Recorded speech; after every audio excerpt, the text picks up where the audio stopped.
Welcome to the Humans and Earth podcast. We bring you inspiration and practical resources for healing our planet and ourselves. It is time for soulful contributions that regenerate life on Earth. I'm Helen Claire Harmon, a thought leader and teacher who believes we're ready to renew Earth and heal ourselves in the process. Welcome to today's episode.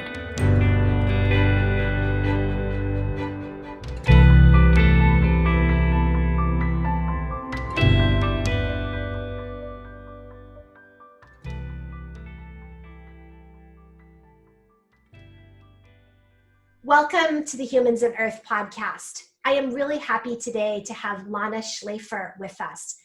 Lana Shlafer is a mindset coach, law of attraction expert, and author of the best-selling book, Manifest That Miracle. Over the past decade, she has empowered thousands of clients and students to manifest what seems out of reach, including buying their dream home, healing from a chronic illness, and meeting their ideal partner. More than 20,000 people have participated in her manifesting challenges. Lana's energetic personality and no-holds-barred coaching have been featured in Forbes, TVOne, and NPR. Lana studied at UC Berkeley and the Institute of Transpersonal Psychology. She lives in Puerto Rico with her amazing husband and 3 magical kids. Lana came to the US as a child immigrating from Russia. Her accomplishments include home birthing twins over several days, healing an eating disorder, and creating retreats and courses that allow her clients to achieve major shifts. When it comes to turning challenges into blessings, Lana is an expert, and she does it all with a contagious and dynamic joie de vivre. Welcome, Lana. Thank you. What an intro. Well, it's really nice to have you and nice to give you a chance to reflect on your own accomplishments. So when I invited you to be on the podcast, I mentioned to you that one of the issues that I'm addressing in my work and one of the areas where I'm trying to support people is having the courage or the faith or the trust or the optimism, we can pick our term, to envision a good future for humans on planet Earth.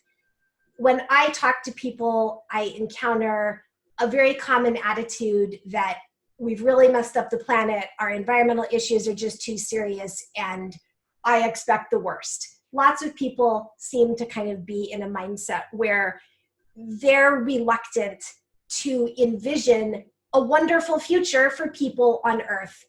And I know that this kind of resistance, this reluctance is something that you work on a lot. I also know from following your work for a number of years that you personally have a really active connection to the natural world. So I was really curious to hear your thoughts on how can we encourage people to feel safe having an optimistic, joyous vision for what might happen next for the human species on this beautiful planet? Well, it's a layered question, because in order for them to feel safe, and I do like that you added that in, to envision a better future for the planet, they have to feel safe to envision a better life for themselves. And everything that is global begins at a personal level. And I find that a lot of activism can be almost an escape for people from their personal activism, as I call it, or their personal transformation. And safety is not something we talk about very much in terms of success. It's not as sexy. It's not as, oh, I got all of these amazing achievements, or I created this, or I did this amazing thing.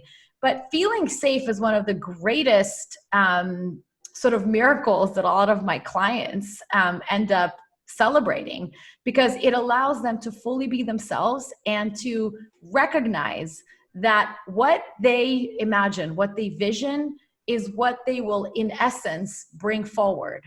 And if you end up day nightmaring, you will see a lot more nightmares in your walking life. And if you day vision, you will see a lot of the elements of what you aspire to in your vision. But that is a little bit more of like that thinking positive and Pollyanna approach. Sometimes it can be interpreted that way, and I really want to nip that in the butt. I believe that pain is beautiful and sacred and necessary for us to break open. And so what I would start with is, what about the future pains you? And now use that as a portal into changing things in your own life. It's easy to have hope when you are already taking action and when you are already aligning with the solutions. It's harder to have hope when you are aligning with the problems and taking no action to resolve them. So the other part maybe is really obvious, but it doesn't cost you anything to change your pattern of thought. It doesn't cost you anything if I were to tell you, think of, the plastic in the ocean and how it's suffocating the turtles and choking the fish and all of that stuff. Or I could say, go out to the ocean and thank it for the life that it provides. And I'm sitting over here looking out over the Caribbean Sea, and it is so beautiful, and it gives me so much personal meaning, and it nourishes so much. It doesn't actually cost me anything to choose one thought over the other. One adds more momentum and more change and more impact. It makes me value the ocean so much. I will go and do the cleanups. I will go and take action. I will go and make the changes in my personal habits and behaviors in order to, and the other one leaves me powerless, sort of inactive and hopeless. And I think we each have a choice in how we approach our mindset and our life. I agree. What do you say to people who bring up the argument, it's not realistic to think that way? I'm sure you it's not realistic in your work. It's not realistic because everything that is realistic is, it's taking past experience and now making an assumption that it will continue. Any changes that have been made in the world, Martin Luther King was unrealistic. Gandhi was unrealistic. Jesus was unrealistic. All of the most impactful people have been unrealistic because they dare to not look at what is happening, or more like look at what is happening and then inspire themselves and everyone around them to move towards what they want to be happening. It's be the change you want to see, not sit here and complain about the fact that things are the way that they are. And I feel like, people want to make it like a sarcastic sort of more, it's a defense mechanism, right? Where you think you're smarter than hope, but it ends up costing you more than it ends up costing anyone else.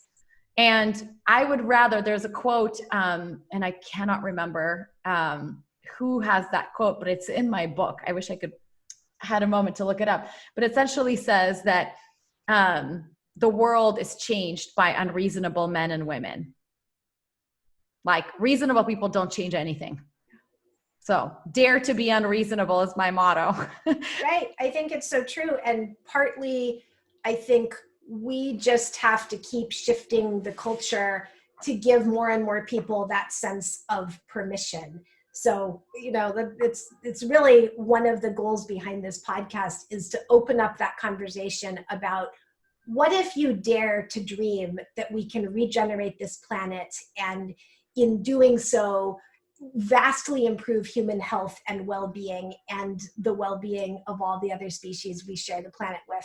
What if you dare to think about that? And of course, the only way we're going to achieve that is if people have the courage to think about it. And I liked your phrase of that risk of thinking that you're smarter than the hopeful option, which I guess as a reminder, it needs to come down more to what is your heart saying you actually desire versus what is your brain telling you that you're afraid of? Well, your brain is just going to be deductive. It's just going to look at what's happened and draw patterns. It is not creative. It is not proactive. So it just depends. Are you using all the faculties that you have as a human being? Imagination is one of the most incredible facets that we have. I can't speak for animals. I don't know how active their imagination is, but that is a distinguishment that humans have. And look at everything we've been able to create. And yes, it can also be destructive. I also seek to help people remove the stigma around destruction. Sometimes you got to break some shit up in order to create something better. And so, yes, we have destroyed quite a few things, but we've also built a lot. And it just depends on what you focus on, that you'll feel either really bad that things did not, continue somehow happily ever after. Or you can embrace that there's going to be these periods of contraction, expansion on our planet, and each contraction just leads to more expansion. It's like the birthing of the new, right? When you are in labor, your body literally can't just expand. It has to contract, expand. That's what allows for the opening. And so to honor or to respect, or at the very least to just accept that there are going to be times when things are going to go not as expected. And I always say, you get what you want, or you get what you expect, or you get what you need. Mm-hmm. And I am wise enough to recognize that whatever is happening is what I need, and to receive the benefit and the gift. Yeah. Yeah. No, I hear you on that. It seems like there's a certain kind of courage to be countercultural, or even to have the courage to possibly go against your tribe, your family, your local friends, whoever is in your community, in order to embrace this way of being. And sometimes I wonder about how to encourage people to have that courage to be countercultural, because great people, like some of the ones you mentioned, and I too love to talk about Martin Luther King Jr. or Gandhi or Wangari Maathai in Kenya, they know, they learn, or they somehow inherently know, I need to be countercultural in order to make the contribution I'm here to make. But I think a lot of people are nervous. They're nervous to separate themselves from the crowd and be that voice of hope or optimism when others are grumbling. What are your thoughts on how to encourage yourself or someone else to have that courage to be counterculturally hopeful? I'm going to offer a perspective on the whole question, because I feel like the quality of our life depends on the quality of the questions we ask. And I feel like that question leaves you in a dead end. If I think I'm countercultural, that there's something I'm already resisting and fighting and having to be different, then I've shot myself in the foot. So I don't believe in courage. I believe in clarity. So I have a big mission and a big passion, and I align with that every day in every way that I possibly can. So no courage is needed. I do what I believe is right. And if it is scary to me, I either have an opportunity to look at it as something that I'm expanding into, or I don't do it. So I'm not a proponent of somehow inspiring and building up that energy and sort of like that kind of motivational motive. I believe that you get clear on what really truly matters to you. What are your priorities? And you focus on that unwaveringly. No great person that we've mentioned actually created change by trying to be counter anything. They created it because they were pro something so strongly that that's all they saw, that's all they did, and that's all that they focused on. That's what creates the kind of one focused flow of energy that can move mountains. If you're distracting yourself with how other people react and what they think, or that you are somehow looking at yourself as counter this or counter that, there's too much focus on the opposition that you are quote unquote fighting. I'm not fighting anyone. You want to believe this? Great. I'm going to go and live my life. Right. And take the creative focus. Yeah, I appreciate that a lot. And that is actually also what I have been offering to people. I pulled at that phrase countercultural because I think it helps kind of create a delineation, but I agree with you. I also am really not interested anymore. You know, I think I went through a phase where I would be involved in some of the protest activism, for example, and my heart is just not there anymore. What I want to do is be aligned with the call I feel or the mission I feel. And I think you're right. That's really what we want to be. And I think for some people, you know, gathering in a protest is very much following their passion, their focus, and that there's no right or wrong action, but there is how it makes you feel. There is alignment with the behavior and the steps that you're taking. And so I'm just saying, make sure that you are fueled by it, that this is additive and life enhancing for you. And if it isn't, then for you to delude yourself thinking this will be life enhancing for the planet is inaccurate. If it costs you, it costs everything. Yeah. No, I think that's really important. And one of the things I've been talking about too is this phenomenon of burnout in people who are trying to make a contribution. And I think you just addressed it. Because you just can't, if you're drained, fight. It's not. Yeah, you can't. I always give this analogy about what creates a fulfillment and a harmony within yourself, what people call inner peace or happiness or satisfaction. The definition of that is so kind of nebulous in our society. So I offer my own definition, is that all the parts of you, the parts you love and the parts that you find challenging, the parts you accept and the parts you have maybe fought, or the parts you don't understand fully, but all of them have a space and all of them are welcome and valued. If one part of you is fighting another part of you, you lose. No matter who wins, you lose. So the same thing goes with harmony in our planet. If you're spending your energy fighting, you're not using that energy to create. And I'm not willing. Yeah, I agree with that entirely. And one of the things that I've been talking about lately with some students is the 20th century activism model of kind of resisting and fighting against something that made its contribution. But I think we are growing into a more vision-based, a more heart-based, a more desire-based way of crafting change in because it whatever works. Area. I mean, I'm not proposing it because it sounds better or because we want someone to be, having some illusion of this or that. If you look back, this is what works.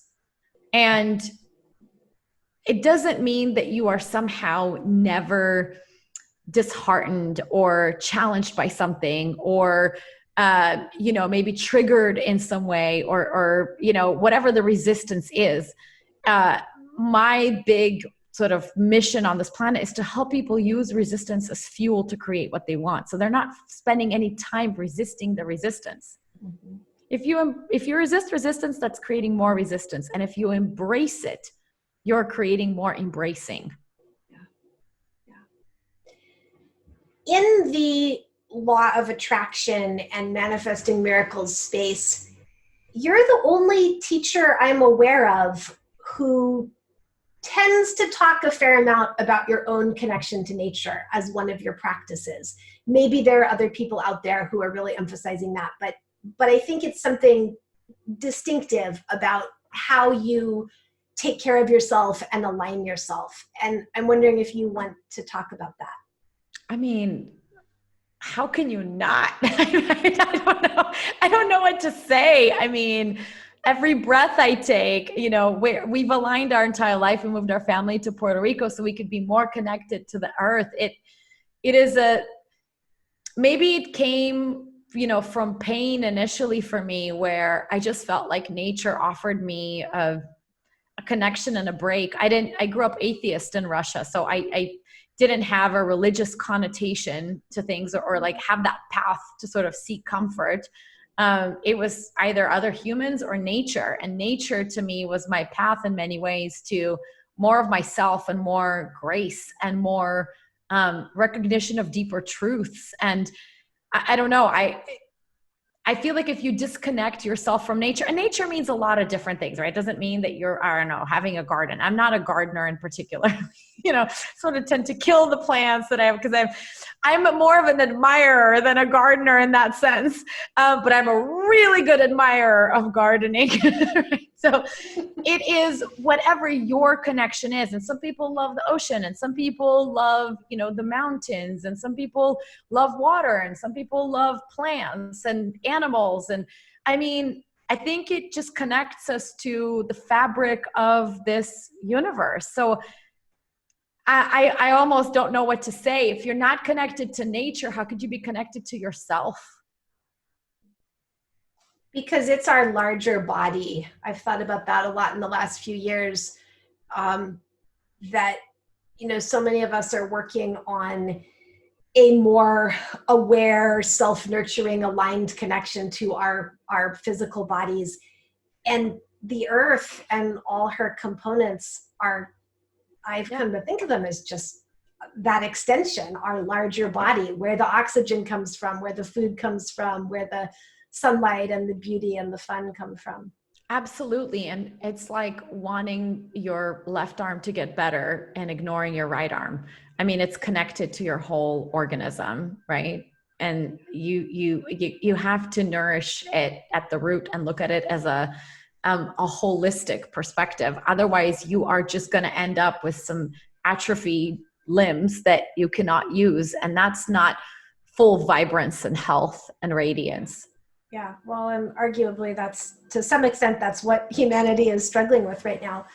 I've heard you talk a little bit about your childhood in Siberia, and I'm curious, did you get to spend time outside then, or was that primarily an urban childhood? I was in a big city that, was a city, like, they had big apartment complexes everywhere and there were some green areas, but, and the winters are very harsh and long. So it's hard to be out. I mean, you enjoy a lot of snow, but that's, sort of the extent of it. But we spent a lot of times, going, especially when it would be warmer, to rivers and to nature and camping. And that was something that my parents really cherished. And we didn't have money to really do much. So camping was sort of the way to go. And I loved, all my time with summer sort of activities and fall and spring. And there are a lot more, I don't know if it's rituals per se, but sort of honoring the seasons. I find that cultures that have very distinct seasons tend to sort of have celebrations, and there's the spring harvest, the spring planting, and then there's the fall harvest. And so there was a lot of that I felt I was connected to and very much knew the cycle. I mean, even with the food cycle, we just couldn't get fresh food a lot of times in the winter, so we'd look forward to all of the plants and the greens and everything coming back in the spring. So I felt like and because we really had no access to a lot of medicines and sort of more, I guess, Western solutions, there was quite a bit of sort of your grandmother's wisdom that was passed on, all of the remedies with honey and lemon and all of the plants and things that would be passed down. I felt like that was another connection to nature and, honoring your body's capacity to heal, and not just take a pill, but really supporting it in sort of processing whatever was happening. I felt like that foundation in my childhood really helped me as I got older and had more options. And I find that a lot of people who grew up, especially in the US and Canada, it is very medicalized. And so it's just what they were sort of trained into. They don't know that having honey and lemon when you have a sore throat or a cold is far more effective than the cough medicine or the suppressants that they're taking. And there's studies that are proving this, but there's no money in it. So it's not passed down, and their grandmother and their mom didn't do this for them in their childhood. So it sort of removes you one more step, because you're looking at the little pill or whatever the package is. You don't even know where it comes from, what it's made with. You can't connect it to the fact that the bees made the honey and now you're drinking the honey and there's little, pieces of their honeycomb in there or whatever it is. I was amazed that there was a study. This really woke me up when I think our kids must have been very young. There was a study asking kids, I guess, in like elementary school, what is ketchup made out of, or French fries, and they couldn't connect it to a vegetable. And I was like, what? I mean, we don't eat the standard American diet anyway, but I make sure our kids know where it comes from, down to the fact that from very early on when they were eating meat, we would tell them it's chicken. We're actually about to take our kids. There's a farm here that grows chickens for consumption. They're going to go and watch how a chicken is slaughtered humanely with honoring it. Or don't eat meat. Like, I am a proponent of education and then making your choice, right? But that they understand that there is a cycle and of life that is sort of given to them. And that is how nature works. Nature is not necessarily somehow all airy-fairy rainbows and whatever people make it out to be. Nature can be really intense and rough. I mean, here in Puerto Rico, the storms, they rattle the house. The wind is howling. The ocean is powerful. Like, I respect nature and its force. And that is a very different approach that I think a lot of people that have grown up just sort of look at nature as something that serves them. They look at these medicines as something that serves them, and they're very removed from the sort of extended body that we just talked about. Because it's about control instead of participation. And I'm fascinated that you had experience as a child camping and, being closer to natural foods and remedies. I had that too. And maybe both of us, I know we were both on fairly academic paths in our teens and 20s. Maybe we both stepped away from that nature connection to some extent. I mean, I certainly did to some extent. But when you have that foundation as a child of getting a sense of how you fit in that system and your participation, and that it's not all about control, then I think that has its influence. Control is sort of naturally sort of, this is the definitions that we sort of assign, where you have like, you could look at, the lion and the antelope as a predator and victim. I look at it as co-creation. And, you can look at control being like, I'm the bigger one here. I'm in charge. This is me, and this thing needs to go away or whatever. But it always leaves you powerless, because whatever you are resisting always has the power. Otherwise, you wouldn't be resisting it. You're just be like, there it is.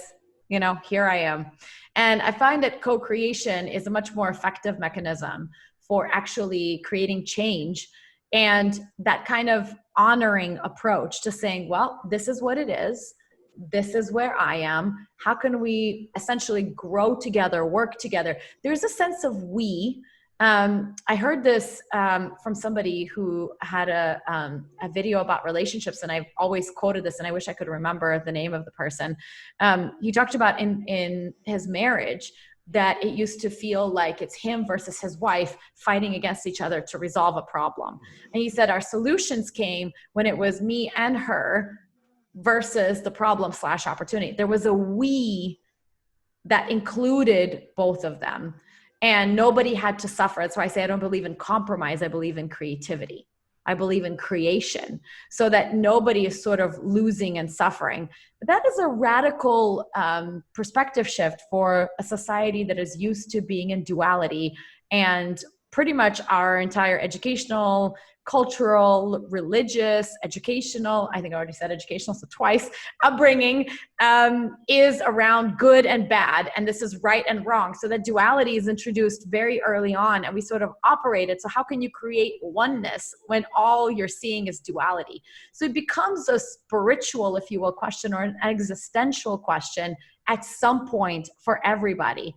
And in whatever way that you answer this question, I think the most important part is to ask the question and to go on your journey of discovery, whatever that answer is for you. Yeah. And to look for that space of unity and co-creativity. I love that analogy or story about the marriage, because one of the biggest interests in my work is crafting a space where people can explore the we for humans and nature. And there's just so much fertile space there and healing. Oh, those videos where you see different types of species or animals supporting each other, or the way that, this one element of nature sort of benefited another. Co-creation is everywhere. And it does not mean that there isn't destruction, which is where people sort of like, well, but look at the cruelty of this. I'm like, you are labeling as cruelty, you're judging it. What if this serves the entire system? One of the challenges that's happening in California now is the fires, right? That have been when I lived in California, that was an issue. So it's been for years. But one of the challenges that California has had is that they're not doing proper burning. They're not destructing, they're not being destructive when it naturally, in a naturally sort of free raised forest, it would be happening. There would be, burnings happening automatically from the heater or whatever. This is how nature cleanses itself. This is how it renews and regenerates. But we have this sort of challenging relationship with loss and death and endings. So if we are unwilling to sort of do it in, I guess, smaller ways, or what would be more natural ways in my definition, then bada bing, bada boom, it shows up with a vengeance, because it's built and built and built. The same way, if you're not preparing your children or yourself for endings, for birth and death, that you are going to die, your parents are going to die, your kids are going to die. These are conversations that we have routinely with our kids, because I want to take away any resistance and stigma around this. right? So that they can approach it and ask those questions and go through that growth and not resist the very mechanism of life. You cannot fight against life. You will lose and you will die ultimately. So you might as well accept it. I really don't get like the whole taboo around it. I'm like, this is guaranteed. You can ignore it. You can deny it. You can skirt around it. Or you can really say, this is the process. What can it give me? What can it teach me? What can it inspire in me? Yeah. And how is there actually ultimately less anxiety and pain in accepting and immersing ourselves in those cycles, whether it's fire or birth and death, all of those natural cycles. Yeah. What's it been like for your children to move from a fairly urban setting in Southern California, where you lived when they were small, to Puerto Rico, where you're spending even more time outside than you did in California, I think. And I'm just curious what you observe in them as they go through those different living settings. Well, I think that the living setting and the fact that we are homeschooling now, those two really add up, because our whole homeschooling curriculum is around being a whole human being and all that it involves, and not just doing arithmetic and English. And, their science curriculum is around nature and biology. And we have so much of that. We have turtles that lay their eggs and we have seasons of that, right? We just have birds and iguanas and, just so many mosquitoes sometimes, that we have to deal with. So I think that the whole shift happened at a much more foundational level for us that have impacted our kids. I think that they see a lot more connections between different parts of life, which was a big goal for us, right? Mm-hmm. Which sort of putting them into these sort of structures and silos in their, the life that we had before is mommy works, daddy works. This is the schedule. This is the school schedule. This is what you do. This is what you wear. There were a lot of, I guess, structures that were, artificial to some degree. And now we have been able to discover our own structure and co-create it, which is something that we are excited about, but also daunted by. And there was a lot of just discovery, really, because we didn't have a particular expectation, like this is how it's going to go. For the most part, it's been a really extraordinary and enjoyable expansions. There were a few moments when we were just sort of, order or freedom without boundaries is chaos. So sometimes it was a little bit of chaos because we didn't really know what are the boundaries that we are creating and agreeing upon. So I just feel in general, people who live in Puerto Rico, and I don't know if it's about the island or the culture or which one came first, but they are more connected to the nature here, the land, the ocean.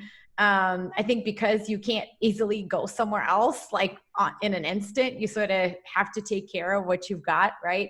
And the connection to each other in the Puerto Rican culture is very much about family and relationships. And that was another part that attracted us to this island. So it's been amazing. The kids spend more and more time outside. I mean, they're like 20 shades darker because they've been in the sun so much. They're either at the beach or at the pool or the lake or somewhere almost every day. We have a duck pond and a turtle pond and they're like all kinds of, animals congregate there. So we will go there. It's just, yeah. I think that the biggest difference is not that we are in a different environment, is that we are utilizing the environment differently. Yeah, no, I love that. And that should be, I hope, empowering to anybody who's raising kids wherever they're living, because that environment is always there. It's a choice. Yeah, you can decide. Are we interacting? Yeah. Are we participating?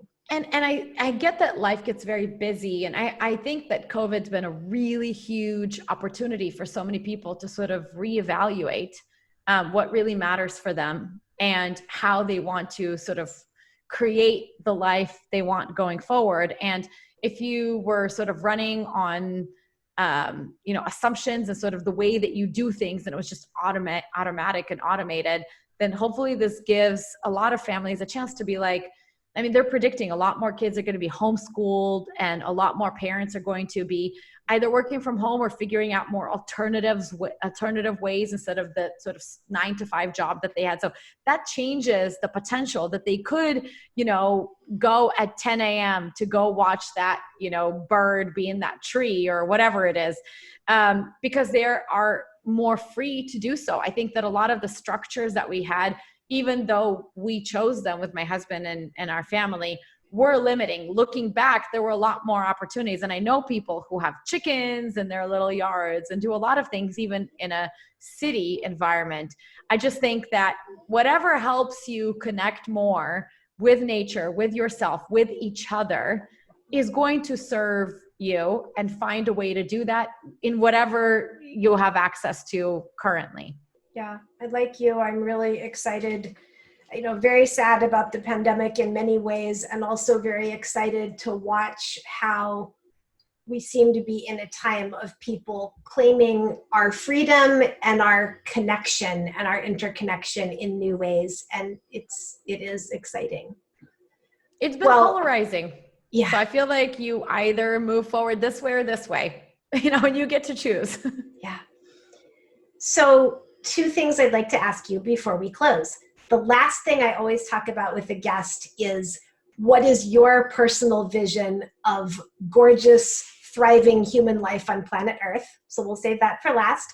Second to last, just tell us what you're bringing forward in your work right now. People can find you at lanashlafer.com, and I will publish that address in the show notes and in the social media posts. So that will be available. But tell us what you're bringing forward and what you'd like people to know about in your work. Well, my book this year was birthed, and it has come out on Kindle and on audiobook any day now. So by the time you're listening to this, it's probably already out, and print book coming out shortly as well. And the subtitle of the book is Learn Why You Don't Have What You Want and How to Get It. So your question that I'm going to talk about at the end is essentially what I've done over and over again is to create something out of nothing, create something new out of not having it. And I feel like that is what I've been passionate about for many years, mostly out of my own necessity of figuring this out, and then taking such a deep interest in it and finding a lot of gifts and skills of sharing it that I have to create a real way of working with people to help them, to support them in creating this in their lives in whatever way that they currently seek it. And that could be in your relationships, with your relationship with money, with people, it could be careers, it could be whatever it is that you seek to experience, your health. And so I that's been like my big focus for this year. So you can get a free copy of my book for a limited time, depending on when you're listening to this, at Lana Shlafer. Actually, I'm going to give you a shorter website, manifestthatmiracle.com, which is the title of the book. You can get a free copy of the book, or you can get the links to purchase the book at the various locations where it's available. And I hope that it serves you. It has a lot of practical exercises. And I know, Helen, you've done a lot of these exercises previously in a program that you were in that I ran. And they are tools, practical applications. So it's not just talking about something. I'm not really much into theory. I'm big into practice. Go do this. Go test this for yourself. Go experiment. Go try it, and then see the results. So it is full of practices and exercises so you can really see the change today. Yes, wonderful. I'm really excited about the book. I read parts of it online, but I'm still a hard copy person, so I'm looking forward to reading. It's coming when I get my hands on the And hard I copy. read my audiobook, so you can listen, which was like a whole process. That was like a little shamanic cleanse within itself. But yeah, so I am the narrator of the audiobook. So I know people are waiting for the audiobook and print. Those take a little longer. Yeah. So that's why we released the Kindle version first, so that especially with a pandemic, I was like, well, I am already sitting on it. Here you go. This is what I can release right now. And then the publisher is working on the print book. Yeah, absolutely. I love that you read the audiobook. I think that's a really deep claiming of your offering. And I can imagine it was edgy. It was, and actually chapter 2, which is my whole story, I lost my voice and we had to take a break from the recording studio and the producer. I was like, I know we're supposed to record for another hour, but so you'll hear me go through the journey in the book, because in the beginning, you know, I'm a little nervous, and chapter 2, I lose my voice, and then I like come back and gain momentum. But it was really sort of mimicking the flow of the book, which is where I started. I started with unsure of myself and really uncomfortable and in pain. And the you know, story of my life sort of has been about claiming this, discovering it, owning it, you know, mastering it in many ways. And then the rest of the book is how I did it. So that really flowed, but, you know, it had a little journey. So I'm really looking forward to hearing people's reflections, and a little nervous about it. Mostly excited though. I think that's wonderful. I'm really excited for you. So when you think about the world that you would like to experience as we go forward, human beings on this planet, or the world you'd like your kids to experience, what comes into your mind? I'm always just really curious about people's personal vision of a flourishing human life on a flourishing planet. At the center of it is like celebration of diversity, that no longer can people say, I don't see this, or we're all the same, or this is all the same, or, you know, even like, I don't see color, I don't see gender. I'm like, I hope you see lots of colors, lots of genders, lots of options, lots of creations, lots of, and the diversity is what really fuels progress and expansion and, you know, the new. And so my hope for my kids and, you know, the world that I see us stepping into is that, you know, it's kind of what we talked about, is that a lot of people get tired of fighting and get to creating and create such an amazing personal fulfillment and harmony. You know, a happy world is full of happy people. I don't know how else to say it. So my mission has been about helping this person find fulfillment, and this one, and this one, and this one, and this one. And I'll help as many as I can. And I hope lots of other people do this work in their own way, because that's how change happens. You know, it's the Starfish Story. Did you hear me tell the Starfish Story in the program ever? Because it's like one of my favorite stories. Well, I may have heard it, but tell it for our listeners. Yeah. It's like a parable. I don't know who the author of it is. But the Starfish Story goes with, and it's told both ways, with an old man and a young boy, and they sort of switch roles, but I'll tell you my way. There's a young boy on the shore that an old man sees while he's walking.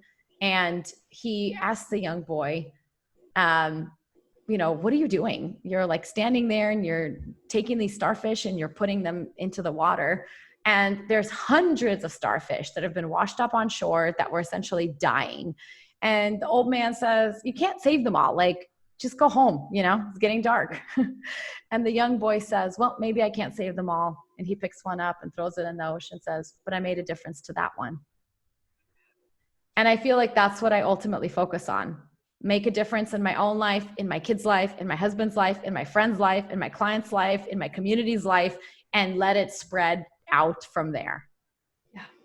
Yeah. That's why I'm always picking up earthworms who are stranded on sidewalks. There you go. I'm not going to pick them up, but you can. I do it. Because I totally agree with you. It's that practice of, what can I contribute in the life that I have, in the sphere that I'm in? Maybe I want to make that life bigger. Maybe I want to make my sphere bigger. Fine. But whatever it is right now, what can I contribute? And yeah, one of the quotes from my book that has kind of blown up that I didn't expect to, really. I said, to get what you want, you have to want what you've got. You really got to appreciate what you've got. Otherwise, why do you want more of it? And if you're not feeling like you're making a difference in your immediate circle, how in the world are you going to make a difference in the global sphere? I think it's wise. Thank you so much for being here today. It was a pleasure to talk with you, and I'm sure our listeners are going to benefit from this conversation. I really encourage people to find your book, Manifest That Miracle, and I will put the URLs in the show notes. And for listeners who are enjoying the podcast, please find us at humansandearth.com if you'd like to be alerted to future episodes. Follow us on social media.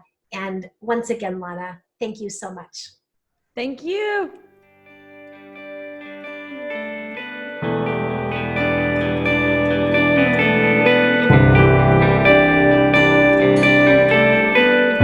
Thank you for listening to Humans and Earth. Please share this episode to broaden engagement in the regeneration our world needs. You'll find social media links in the show notes. To explore our other offerings, visit www.humansandearth.com.